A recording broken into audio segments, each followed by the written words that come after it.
conferencia al doctor José Luis Lezama. Y la presentación va a estar a cargo del doctor Enrique Leff. Adelante. Muy buenos días a todas y a todos. Agradecemos mucho que hayan preferido la reflexión sociológica al partido de Holanda con Chile, ¿no? Y le agradecemos a los organizadores de la FIFA el que hayan programado a México hasta las 3 de la tarde. Dicho lo anterior, es realmente un gusto y sobre todo un honor muy grande para mí presentar en este seminario a un, primero, iba a decir gran colega, pero primero un gran amigo y gran colega, el doctor José Luis Lezama, uno de los grandes conocedores del tema de la sociología ambiental en nuestro país y en América Latina. El doctor José Luis Lezama obtuvo su doctorado en Ciencias Sociales con especialidad en Política Ambiental por la Faculty of Environmental Studies de del University College de London, en el Reino Unido.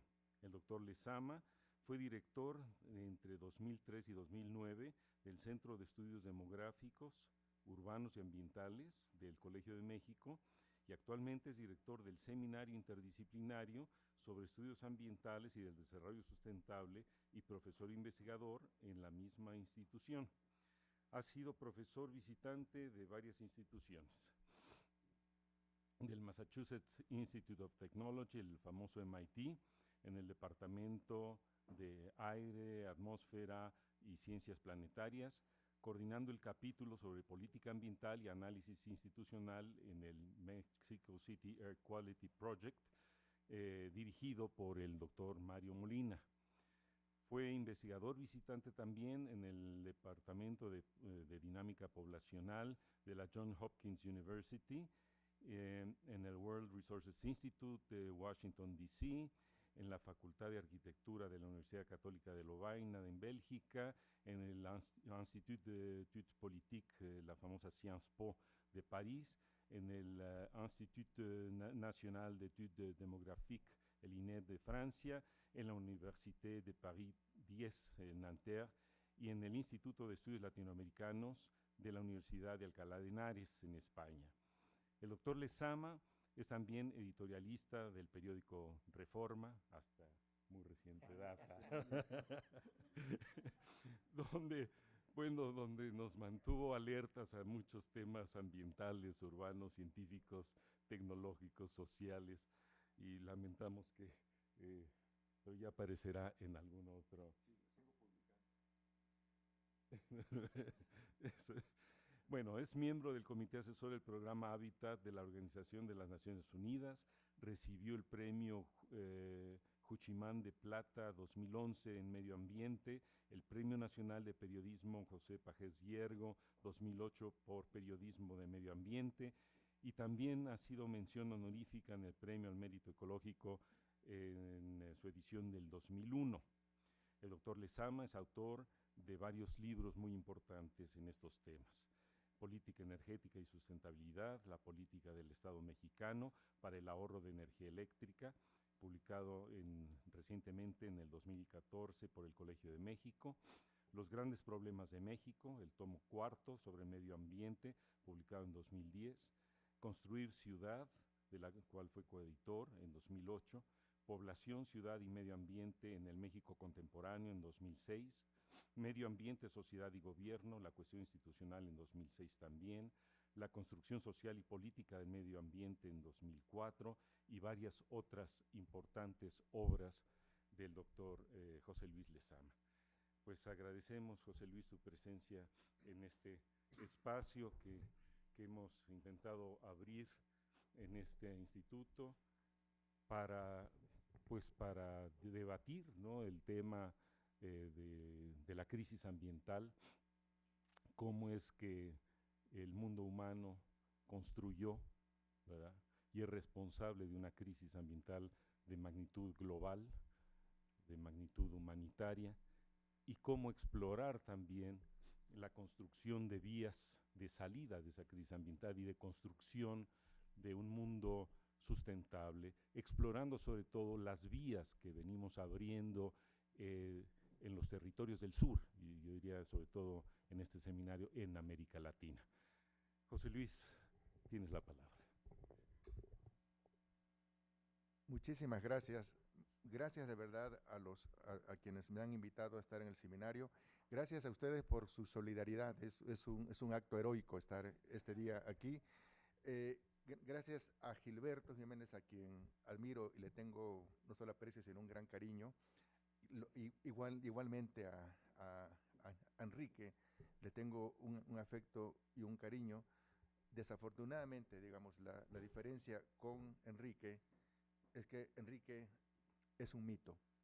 Entonces, ese afecto, digamos, es el de un creyente de ese mito, y de alguna manera es un mito intocable. Pero es un tipo a quien respeto mucho, y una muestra de ese respeto y de ese afecto que le tengo fue la invitación que le hicimos hace unos pocos años en el Colegio de México, en donde le dimos un reconocimiento a su obra, en una discusión, en un debate que nos brindó a todos cierta claridad sobre estos temas en los que trabajamos. Muchas gracias. Muchas gracias a todos ustedes. Voy a presentar una cosa híbrida, porque de todas maneras el campo analítico en el que nos movemos, quienes estudiamos la naturaleza desde el punto de vista de las ciencias sociales, es un campo híbrido. Y voy a presentar algo híbrido a ver si funciona. Y la hibridez de esta presentación va a consistir sobre todo en que al final de mi presentación, de una parte de mi presentación, voy a presentarles un video. Un video cortito, son 12 minutos, no crean que no entiendo, que hay veces en que los videos, esas cosas aburren. Acá es un video corto y es un video de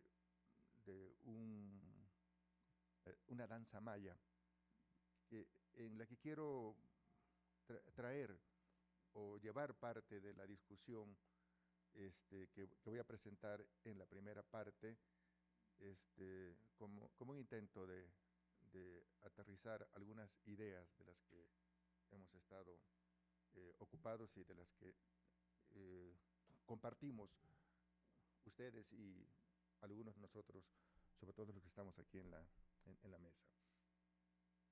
El problema de la sociología ambiental. Creo que es un problema analítico serio, significativo, y que llevado a sus últimas consecuencias nos plantea muchos dilemas. Porque para pensar, por ejemplo, la naturaleza desde el punto de vista de las ciencias sociales, y en especial desde el punto de vista de la sociología, es necesario transgredir la sociología. La sociología no permite pensar la naturaleza. La sociología como tal no permite pensar la naturaleza por muchos motivos. Por muchos motivos, digamos, epistemológicos, teóricos, conceptuales, políticos, distintos motivos impiden, dificultan, ocultan la naturaleza. De la misma manera que hay que transgredirla para hablar de muchos hechos, de conductas, fenómenos sociales o cuasi sociales, por ejemplo, el espacio, el territorio, las cosas, los objetos, diversas manifestaciones de la realidad con las que convivimos e interactuamos, el mundo de lo no humano, digamos. Todos estos son fenómenos, son realidades que son difíciles de pensar desde el punto de vista de la sociología y sobre todo desde el punto de vista del proyecto inicial de la sociología, desde el punto de vista de la ortodoxia de la sociología. Es necesario, pues, transgredir los principios de la sociología para hacer intervenir lo no humano y todos estos factores, elementos que son marginados del análisis sociológico. Las categorías, por ejemplo, de la sociedad moderna no dan cuenta de la naturaleza, no están hechas, no están pensadas, diseñadas para dar cuenta de la naturaleza. No solo son insuficientes, la descartan y la ocultan o la reservan para otros propósitos. La naturaleza tiene otros propósitos en el discurso de la modernidad, tiene otros propósitos en el discurso científico. no solamente en el discurso político, en el discurso económico, en el discurso científico, tiene otros propósitos. La modernidad y bueno, uno de esos otros propósitos que tiene la naturaleza dentro de la modernidad es que la naturaleza, digamos, significa o cumple el papel de medir el progreso humano, de medir el progreso social. Es decir, de medir el progreso humano y el progreso social en la medida en que se somete a la naturaleza, en que se destruye, pero se le somete, y se le somete a partir no únicamente de la economía, no únicamente de nuestra relación económica, sino de nuestra relación analítica con la naturaleza, de nuestra conversión de la naturaleza en leyes, en hechos científicos. Digamos, es un sometimiento de la naturaleza que en realidad, aun cuando las ciencias no lo piensen, en realidad se está cumpliendo el propósito inicial de la primera propuesta sociológica de Augusto Comte. Es decir, someterla, en el caso de la naturaleza, a leyes para ponerla al servicio humano, y en el caso de la sociedad, someter la sociedad a leyes para controlarla, para regularla, y para nosotros, digamos, adaptarnos, vivir armónicamente. Es decir, esa propuesta del positivismo, que no solamente es positiva en el sentido del conocimiento científico, sino en el sentido reafirmativo de la sociedad moderna. Y ese es el papel inicial que cumple la sociología, y ese papel inicial que se reafirma 100 años después de Augusto Comte, o cerca de 100 años después, con la segunda propuesta sociológica, que es la de Durkheim, se vuelve a reafirmar, pero ya lo veremos con algún detalle. La modernidad y su autorreflexión, su autoconciencia, es decir, la sociología, no piensa su relación con la naturaleza, es decir, no la piensa en el sentido, en el sentido kantiano de pensar el conocimiento, es decir, de problematizar el conocimiento. La sociología y la ciencia de la modernidad no problematizan la relación con la naturaleza.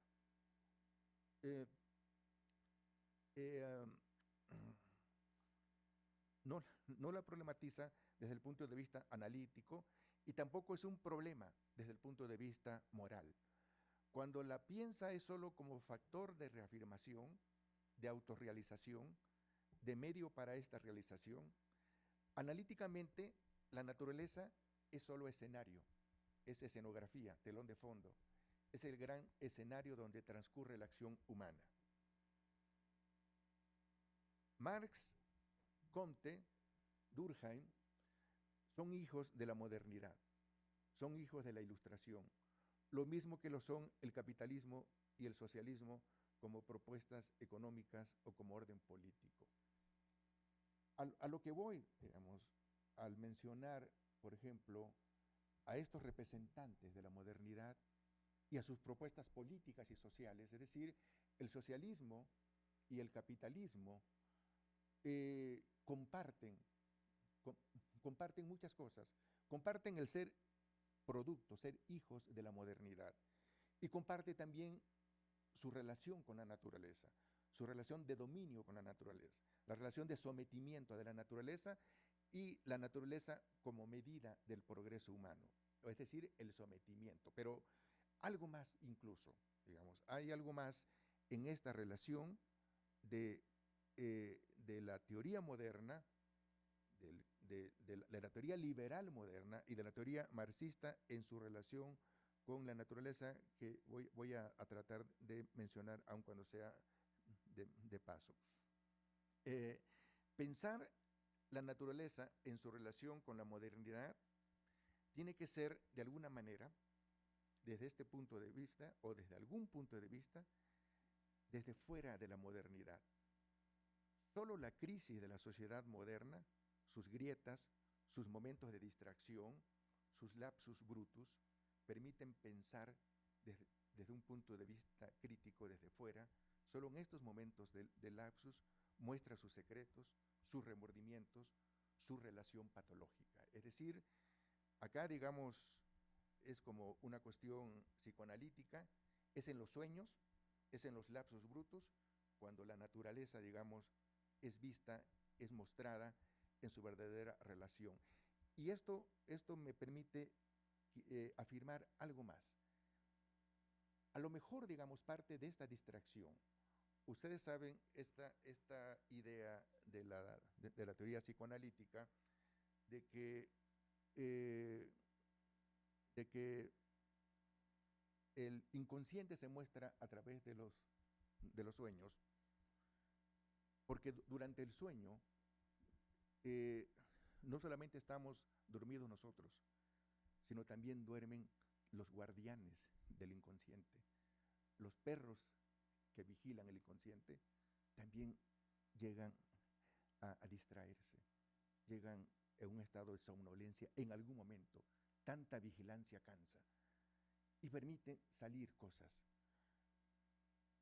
Me da la impresión, digamos, que en términos de las ciencias sociales, la antropología pudiera ser un poco el efecto de esa distracción, de esa somnolencia de los vigilantes del inconsciente social o de las estructuras sociales o de la modernidad, digamos, que en sus distintos momentos trata de preservarse y solo cuando se distrae es posible mostrar esta relación patológica que guarda con la naturaleza. Y digo que la antropología, digamos, no siendo inconsciente de que la antropología también es un instrumento de la modernidad y en muchos aspectos elemento de la colonización y de todo lo que sepamos, pero la antropología, digamos, a diferencia de la sociología, toca contacto de alguna manera y se contamina de lo no moderno. Y tal vez, digamos, eso es algo para discutir, posibilita otro tipo de contacto y lo traigo a colación porque justamente es en el debate antropológico más que en el sociológico donde la naturaleza está teniendo cabida, en donde lo no humano está entrando en la discusión de las ciencias sociales, en donde el mundo de lo no humano se presenta, digamos, con eso que se le ha negado desde el punto de vista de la modernidad, es decir, como una realidad con un valor intrínseco, como una realidad expresiva, como una realidad necesitada también de comunicación con lo no humano. Es decir, lo no humano intentando, forzando, tratando la comunicación con el mundo de lo no humano. Me parece que la antropología está intentando ese papel de mediador, tal vez en el sentido de mediador que usa Latour. Esta crisis de la sociedad moderna ha generado diversas respuestas que exigen un cambio radical, un cambio en la concepción misma de la modernidad, un cambio de sus valores, de su idea de la naturaleza como materia prima, como recursos naturales, un cambio en la idea de medir, es decir, todos estos principios, todos estos elementos son los elementos que permiten pensar a la naturaleza en el periodo moderno, con los valores de la sociedad moderna. Es decir, no podemos pensar la naturaleza sino bajo estos elementos que son, digamos, que son los valores de la sociedad moderna. La idea de la naturaleza como materia prima, como recurso natural, es decir, la naturaleza que es fuente generadora de vida se trastoca en materia muerta, en materias primas, en insumos para la producción. Y por lo tanto, es este cambio valorativo requerido, un cambio en la idea de medir el progreso humano en función de ese sometimiento mencionado de la naturaleza, un cambio en la idea propia de la modernidad de esta relación con la naturaleza como un enemigo a vencer y como la naturaleza, digamos, en la medida en que es un enemigo, en la medida en que es concebida como un enemigo, hacerle la guerra a la naturaleza y justificar como un acto de guerra la destrucción de la naturaleza. Porque la naturaleza, en otro de sus aspectos, es reducida al ámbito de la hostilidad. La naturaleza es el mundo de la hostilidad para lo humano, y también el mundo de la adaptación, de la necesidad de la adaptación. Por eso, digamos, las distintas teorías modernas tienen también un alto contenido naturalista. Las distintas teorías sociológicas modernas tienen un alto contenido naturalista en la medida en que piensan la relación de la naturaleza con la naturaleza como una relación de adaptación. La necesidad de la adaptación en un mundo de hostilidad hace necesario el sometimiento de la naturaleza. Pero superar también, necesario también superar dentro de este mundo valorativo, superar la idea de la naturaleza en la sociedad moderna e incluso en la teoría marxista como el medio, el sustrato que permite el tránsito del reino de la necesidad al reino de la libertad. Porque ese principio justifica precisamente la destrucción del mundo natural. Es decir, la idea de la generación de riqueza, del desarrollo de las fuerzas productivas en una magnitud tal, en un grado tal, que permita a los hombres trascender el sometimiento a sus necesidades físicas a través del aumento de la productividad, del aumento de la riqueza, del aumento del tamaño del pastel, digamos, que todos consumimos y que supuestamente constituye la base del bienestar social. El concebir a la naturaleza como el medio para transitar de la necesidad a la libertad justifica su destrucción, justifica su cosificación, justifica su sometimiento. Otras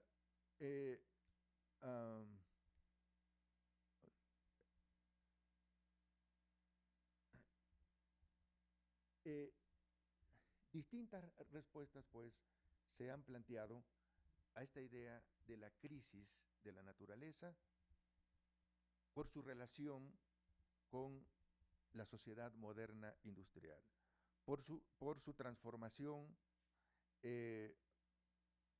a las necesidades, a los requerimientos, por su sometimiento a los requerimientos de la modernidad y de la sociedad moderna industrial. Ha habido planteamientos desde el punto de vista de la ecología política, la discusión que seguramente algunos o todos ustedes conocen entre antropocentristas y ecocentristas, digamos, las discusiones en torno si lo que queremos de la naturaleza es el protegerla, es el defenderla para beneficios de los humanos, o si la naturaleza, como lo ven los ecocentristas, algunas corrientes, la deep ecology, distintas corrientes, digamos, como un valor por sí mismo y la necesidad de preservar la naturaleza. Estas dos ideas, igual las quiero presentar, estas dos ideas de la lucha ambiental, de la defensa ambiental, que se sintetizan en el preservacionismo y en el conservacionismo. El preservacionismo, digamos, que es la expresión política ambiental del romanticismo. Es decir, la naturaleza es algo sagrado, es algo que no se toca o que no se debe tocar. Y las propuestas preservacionistas tratan, digamos, de defender o de proponer ideas de crear áreas naturales, salvajes, en donde no intervenga la acción humana, en donde se conserve la naturaleza tal y como es. Esas visiones tratan de preservar la naturaleza contra el desarrollo. O las propuestas conservacionistas, de la cual, digamos, su máxima celebridad es el desarrollo sustentable. Es decir, el conservacionismo quiere conservar la naturaleza, pero no lo quiere conservar como un fin en sí mismo, porque al conservacionismo, que es una medida propia de la modernidad ecológica o de la modernización ecológica, es una respuesta que quiere reafirmar o que quiere corregir o que quiere componer un sistema moderno industrial que se muestra agotado. Es un sistema cuyo diagnóstico está claramente establecido en los años 70. Es el diagnóstico de los límites del crecimiento. Es el diagnóstico de esbozo para la sobrevivencia de Goldsmith, es el diagnóstico de la bomba poblacional de Paul Ehrlich, es el diagnóstico de una sociedad moderna, industrial, que ha agotado sus propios recursos, que se está haciendo no sostenible, no sustentable, y que hay que corregirla, y que hay que encontrarle, digamos, maneras de corregir este agotamiento, de encontrar solución a sus límites. Y una forma de encontrar solución a sus límites es el conservacionismo, es el desarrollo sustentable, una nueva manera de administrar la naturaleza de tal manera que rinda más y que esté disponible para las generaciones futuras, por no decir, digamos, para la explotación futura capitalista de la naturaleza. El conservacionismo quiere mantenerle a la sociedad capitalista industrial moderna sus materias primas, que no padezca de escasez de materias primas. Eso es el conservacionismo y eso es el desarrollo sustentable que además, como se ha visto por algunos autores, el desarrollo sustentable es un claro ejemplo de la ética protestante, es decir, una ética de la austeridad, una ética del ahorro, de la prudencia, una ética de la producción, una ética de la piedad y la filantropía. Pero esa ética, digamos, es insuficiente, es incapaz, porque no se propone, digamos, salvar a la naturaleza, salvar al mundo no humano, se propone salvar a la sociedad moderna, se propone salvar a la sociedad capitalista. Restituir a la naturaleza y a lo no humano su valor intrínseco para que pueda aparecer como sujeto de la acción, como algo que importa por sí mismo y que no solo es escenario de la acción humana, que permita no solo reivindicar su valor intrínseco, sino también su fuerza explicativa de lo humano y lo social.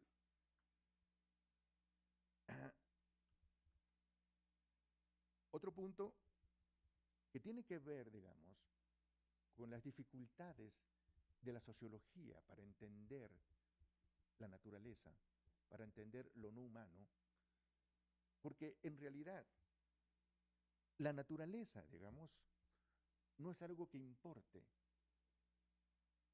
a la modernidad. En la modernidad, digamos, se trata de rescatar a los hombres del oscurantismo, de rescatar a los hombres de los gobiernos autoritarios, de promover, digamos, la libertad, de promover la igualdad, de promover el bienestar humano y la realización humana. Pero no dice nada respecto a la naturaleza. Es decir, y lo que dice de la naturaleza en boca de los liberales y de los marxistas es someterla, usarla, recurrir a ella, digamos, para beneficio de los propios humanos, por ejemplo, en una sociedad igualitaria, o para beneficio del capital, digamos, en una sociedad liberal capitalista. Rescatar las cosas, los objetos, lo no humano, la naturaleza, los mitos, el espacio, el territorio, de las ciencias naturales y de la ingeniería para permitirles explicar lo social. Hay algunas interpretaciones que dicen en el siglo XIX ocurre un cambio, una transformación epistémica, una transformación teórica, una transformación conceptual que efectúa una división dentro de la tradición dualista, antropocéntrica de las ciencias modernas, que permite una división del trabajo dentro del mundo científico que deja el mundo de lo social a la sociología y que deja el mundo de lo natural y de lo no humano en el ámbito de las ciencias duras y de las ingenierías. Es restituir esta división. Pero Cuando nosotros cuando nosotros nos preguntamos y nos planteamos la obsesión aparente o la ceguera aparente o el descuido aparente de la sociología para tratar lo no humano, para tratar la naturaleza o para incorporar las explicaciones no sociales de los fenómenos sociales, parecería que estamos forzando a la sociología. Parecería que estamos forzando a la teoría marxista a que den explicaciones, digamos, para algo que no están hechas. Es como diría alguien por allí, tal vez algún clásico, es como pedirle a la vaca que además de que dé leche, dé trigo. Es decir, estamos forzando a la sociología, al marxismo, a las categorías, al pensamiento de la modernidad, al principio de la razón, a los principios de la competencia, de la igualdad, de la libertad, principios todos centrados en la búsqueda de la realización humana y además en la búsqueda de una explicación dentro del proyecto científico de la modernidad, es querer forzarlas a que dé lo que no puede dar. Es decir, la sociología se inserta dentro del proyecto racionalizador del periodo moderno. Se inserta dentro, sobre todo, también desde el momento en el que la propone Comte, pero sobre todo a partir de Durkheim, se inserta en este proyecto comandado por el principio de razón, por el principio de racionalidad. Es decir, suponer que el mundo es racional y que solamente puede ser explicado por la razón. Pero aparte, digamos, el suponer que solamente a través del principio de la razón es posible entender el mundo natural y el mundo social.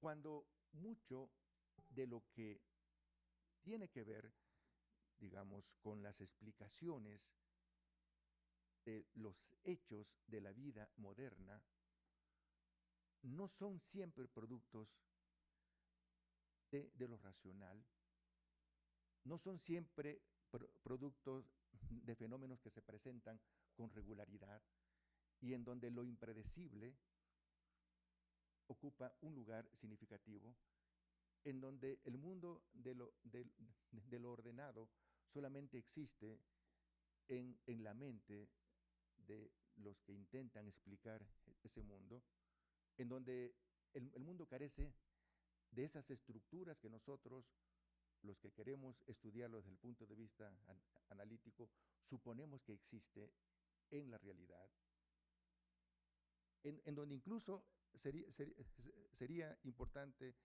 leer, por ejemplo, o releer en este nuevo contexto las propuestas del propio Marx en su capítulo sobre el método, en la introducción a la crítica de la economía política, cuando se plantea el problema del conocimiento y la relación del concreto real con el concreto de pensamiento, y donde nos dice, digamos, que la realidad que él se encuentra ante sus ojos como científico es una realidad caótica y que la función del concreto de pensamiento es proponerle un orden a ese caos, pero un orden analítico a ese caos, lo cual, digamos, nos plantea la necesidad, pues, de pensar a nuestro objeto de estudio, la realidad, la sociedad, la naturaleza, justamente dentro de este esquema, digamos, un esquema o una propuesta en donde cabe lo no racional, en donde cabe lo irracional, y en donde mucho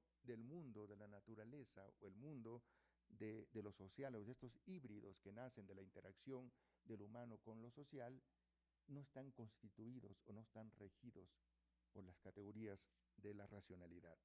Estamos pues forzando a la sociología.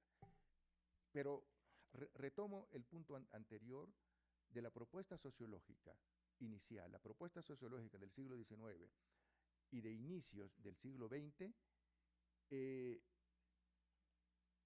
ganada por este principio racionalizador, ganada por esta necesidad de explicar científicamente el mundo, o por esta idea que todo mundo conocemos, por esta idea de desencantar el mundo, de desaparecer todas las explicaciones no sociales o no naturales, extraterrenales y extrasociales. Es decir, la sociología con Durkheim opera ese proceso proveniente del mundo de las ciencias naturales, de explicar la realidad por sus propias estructuras internas y no por explicaciones extra naturales. Esto lleva, digamos, a Durkheim a plantear su famosa frase de que lo social debe ser explicado por lo social. Cuando Durkheim plantea la necesidad constitutiva de la disciplina sociológica, la necesidad constitutiva de explicar lo social por lo social, deja fuera todo. No solamente deja fuera, es decir, no solamente deja fuera el mundo de lo no humano, el mundo de los objetos, de las cosas, la naturaleza, el espacio, el territorio, sino deja fuera también las otras explicaciones disciplinarias, la psicología. Bueno, el gran debate de principios del siglo XX, en la inauguración de la muy querida Escuela de Altos Estudios de París, mi querido Enrique Leff, el gran debate entre Durkheim y Tarde fue justamente ese debate de qué incluir dentro de la explicación sociológica. Si marginar el mundo de lo no social, que es la propuesta de Durkheim, explicar lo social por lo social, o la propuesta de Tarde, abrir, digamos, la explicación de lo social hacia lo no social. La psicología, pero también otras disciplinas. Es decir, ese debate, esa confrontación en la fundación de la Escuela de Altos Estudios en 1903 es ganado por Durkheim y se impone la idea de explicar lo social por lo social y se impone otro principio que ha sido arrastrado, que está siendo arrastrado, que está reapareciendo, que está reemergiendo, y sobre todo en estos últimos debates dentro del campo de la antropología, respecto a la naturaleza, respecto a los objetos y respecto a lo no humano, esta cuestión de la relación del sujeto con el conocimiento. Es decir, esta necesidad planteada por Durkheim de proceder de la misma manera que el conocimiento en las ciencias naturales, o como se supone, además, porque es un discurso también, de cómo se supone que se da la relación en las ciencias naturales, en donde supuestamente la relación de conocimiento es una relación en donde se prescinde, en donde se separan las emociones, la irracionalidad, los prejuicios, los valores, la moral de los sujetos cognoscentes en su relación con su objeto de estudio. Es decir, la propuesta de Durkheim de tratar a los hechos sociales como cosas, como objetos, en el sentido, digamos, de la objetividad, en el sentido de la independencia del objeto y de la necesaria separación del sujeto, toda una cuestión debatida, sobre todo, digamos, en la tradición sociológica francesa, sobre las dificultades, sobre las posibilidades o las imposibilidades de plantear dentro de las ciencias sociales esa ruptura, esa separación. Allí, pues, digamos, se plantea el proyecto de la sociología contemporánea. Pero quisiera enfatizar, digamos, los componentes de esta propuesta que les estoy haciendo. Son distintos componentes. Uno, la incapacidad de la sociedad moderna para pensar su relación con la naturaleza. Dos, la incapacidad de la sociedad moderna, de sus conceptos, de sus categorías, de sus marcos epistémicos, de sus teorías, para pensar su relación patológica con la naturaleza. La posibilidad, digamos, la apertura de esta relación patológica en los momentos de distracción de la sociedad moderna, es decir, en los momentos de crisis. La posibilidad de pensar, esta posibilidad de aprender el mundo de lo natural y de lo no humano, que nos posibilita en el momento actual, tal vez, repito, tal vez, la antropología, por su relación con el mundo no moderno, por su contaminación con el mundo de lo no moderno, que le permite establecer un cierto diálogo, o que les permite en ciertos momentos,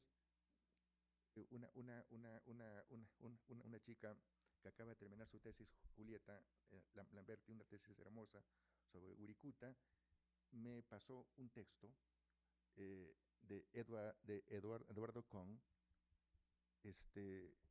sobre el título del artículo es How Dogs Dream, cómo los perros sueñan. Es un artículo muy reciente, se va a publicar el libro, no sé si ha salido este año. Es un artículo y es un texto perturbador que muestra la relación de una comunidad, de una tribu en el Amazonas ecuatoriano, de su relación con lo no humano, con los perros, con los objetos, con las cosas, en donde muestra esta necesidad, esta voluntad, esta especie de apertura transespecie, de comunicación transespecie, que es posible, que se da, y que el mundo de lo no humano pareciera forzar. Y que esto, digamos, por supuesto, queda fuera de las categorías de la sociología, porque precisamente, digamos, la sociología se mueve en el mundo de la racionalidad, en el mundo, en la imposición del principio de la razón y en la explicación del mundo como un mundo racional.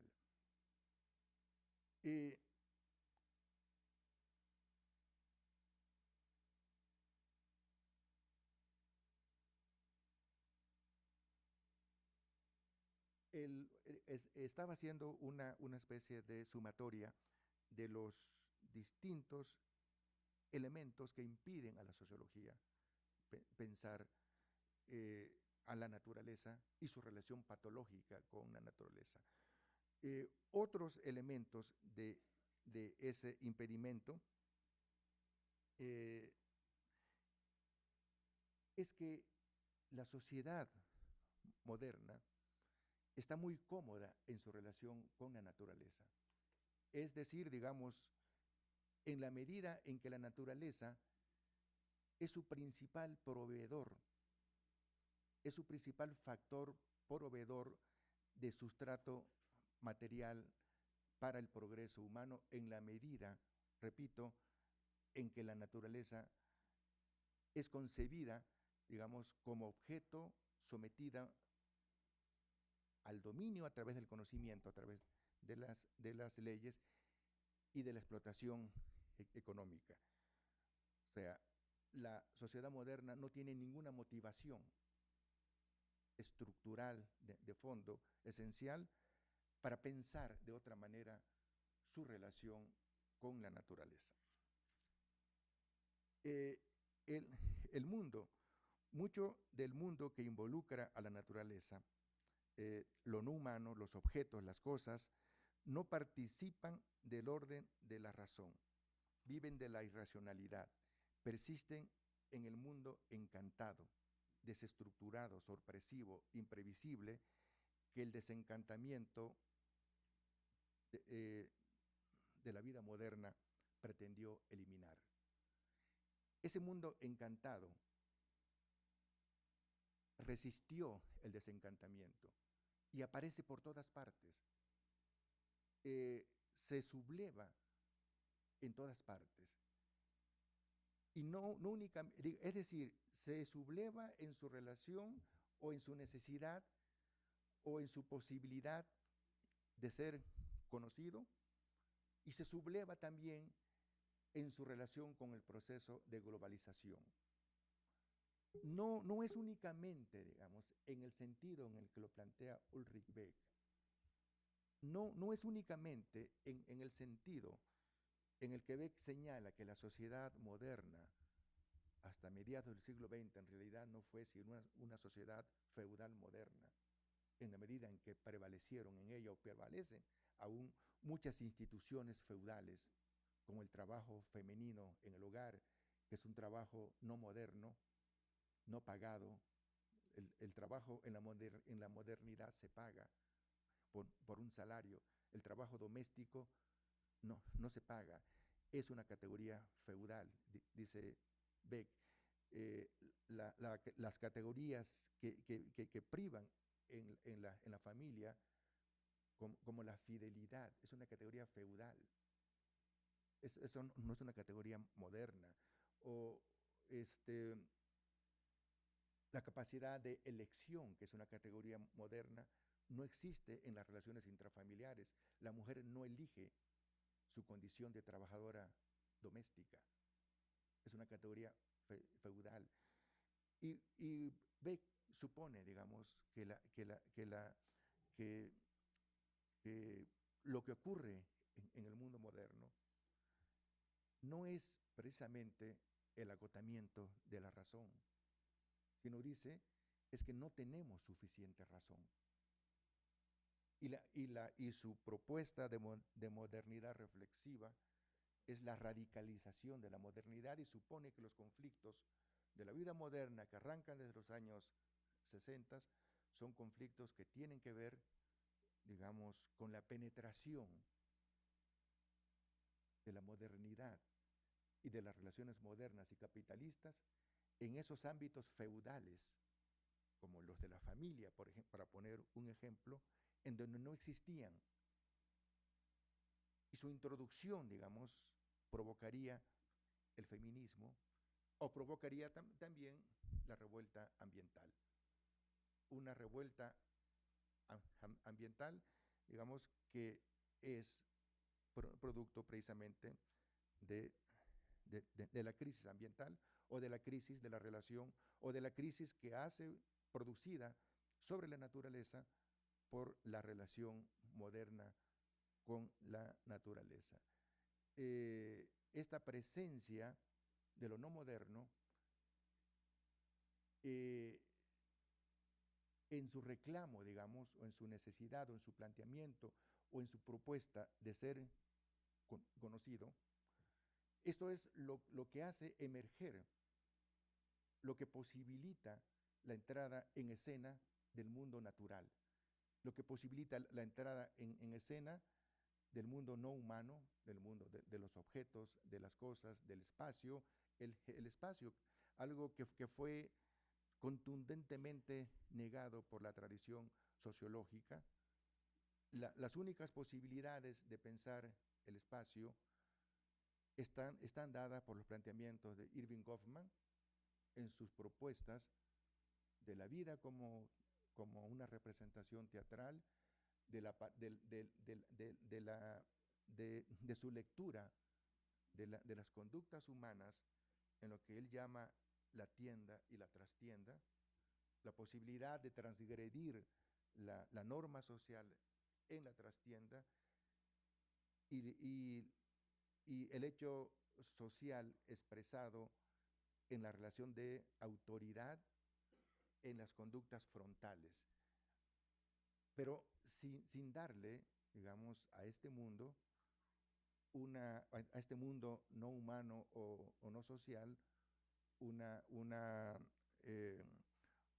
un carácter más activo o más propositivo en la explicación del hecho social o de la conducta social.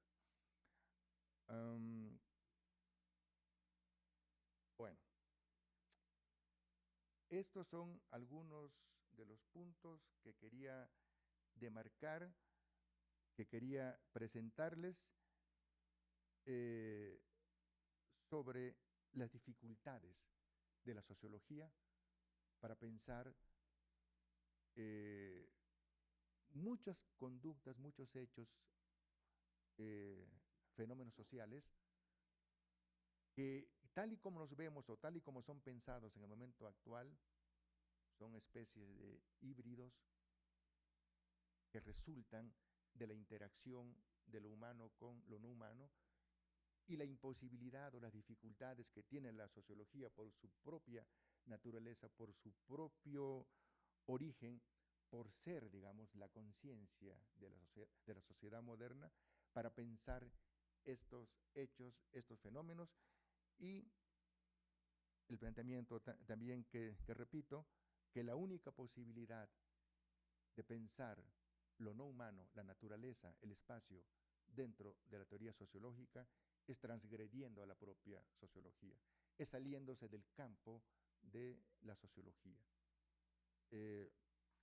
Y el dar cabida y el abrir, no únicamente, o radicalizar, digamos, como la propuesta de Eduardo Kohn, radicalizar la propuesta de la naturaleza, de lo no humano, como elementos intervinientes y explicativos, y radicalizarla, digamos, en el sentido de proponer de que no solamente el mundo natural y el mundo no humano importa, sino que el mundo natural y el mundo humano, de alguna manera, por algún motivo, por algunos canales, por algunas aperturas, por algunas distracciones, no de la sociedad moderna, como mencionaba hace un rato, para entender su relación patológica con la naturaleza, sino por algunas distracciones del conocimiento científico y de nuestras aproximaciones científicas, por algunas somnolencias que tal vez la posibilita la antropología,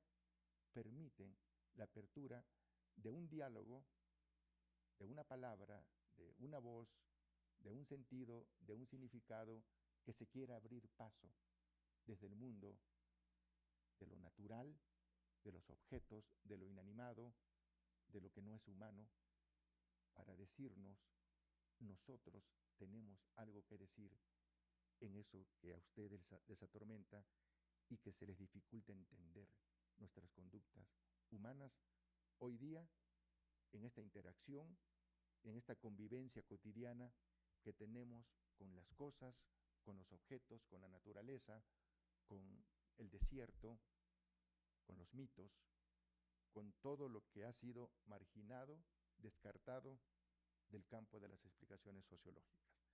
Eso sería la presentación, y les propongo que veamos este video. Les voy a explicar un ratito antes de que se ponga algo para ponerlos en contexto. Es una danza maya que ocurre en la frontera México-Guatemala, en un pueblo que se llama Tenosique, que es mi pueblo. Es una danza que existe desde hace mucho tiempo. No está registrada en los textos. Solo conozco un texto de 1926, escrito por Manuel Bartlett, el papá del Bartlett que anda por allí grillando, en 1926, en donde la describe. Se conserva en gran parte tal y como la describe Bartlett en el 26, con ciertos cambios, pero Bartlett dice que es una danza que ocurre de tiempos inmemoriales, que él sabe de su existencia desde hace mucho tiempo. Es una danza que yo estoy proponiendo una interpretación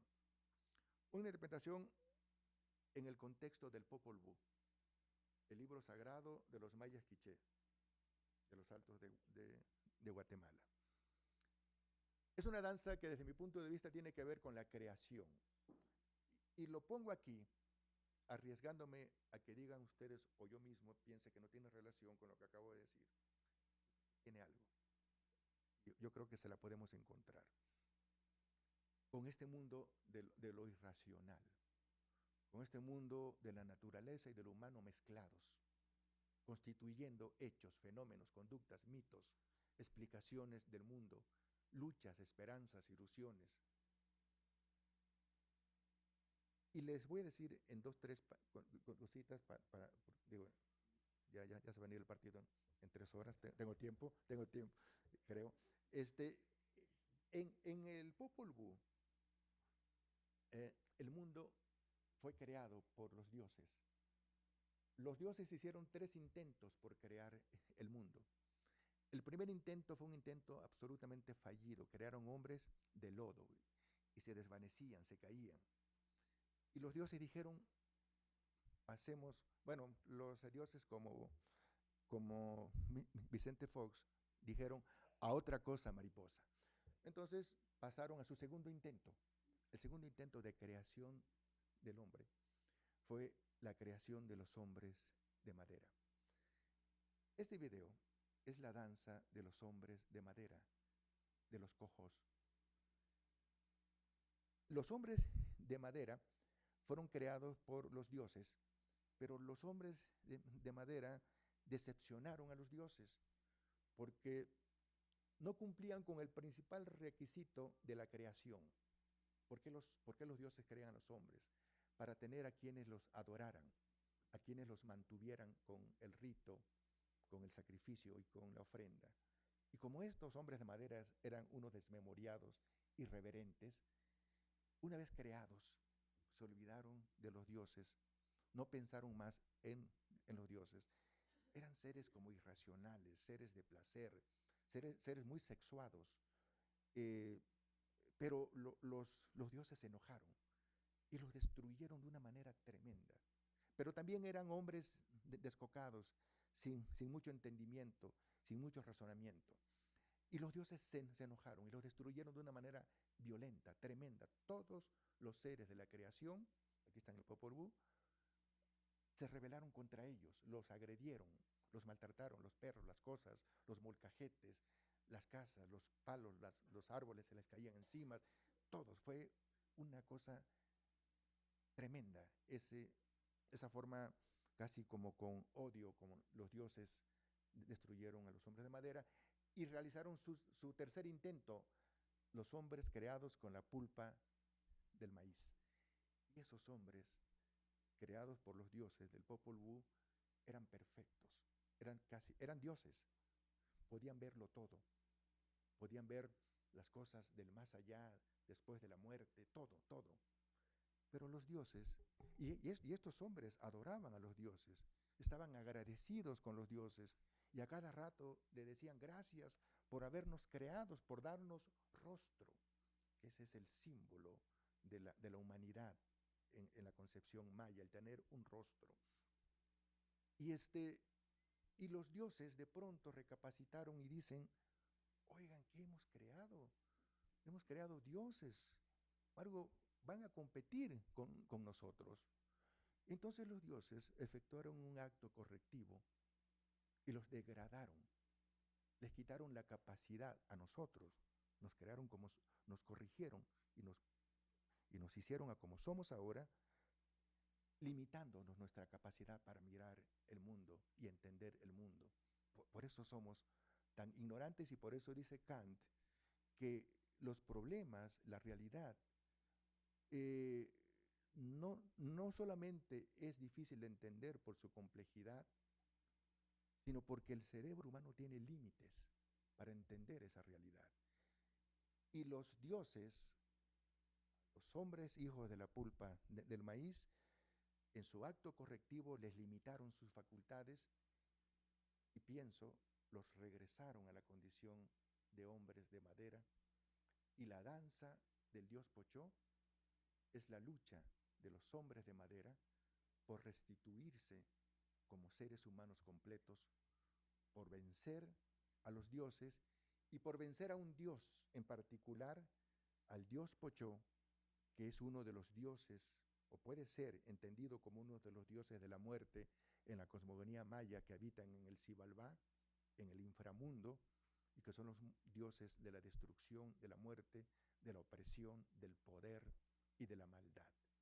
Y los cojos, la tribu de los hombres de madera, se rebelan contra estos dioses, contra el dios Pochó, el dios de la muerte, y en la danza, a través de una alianza, los vencen al dios Pochó, lo destruyen y reinstalan en el mundo el principio de la vida, de la esperanza y la idea, esa es mi interpretación, de que ningún dios, ningún poder resiste la voluntad de una tribu o de un pueblo cuando decide tomar su destino en sus manos. Son 3 personajes.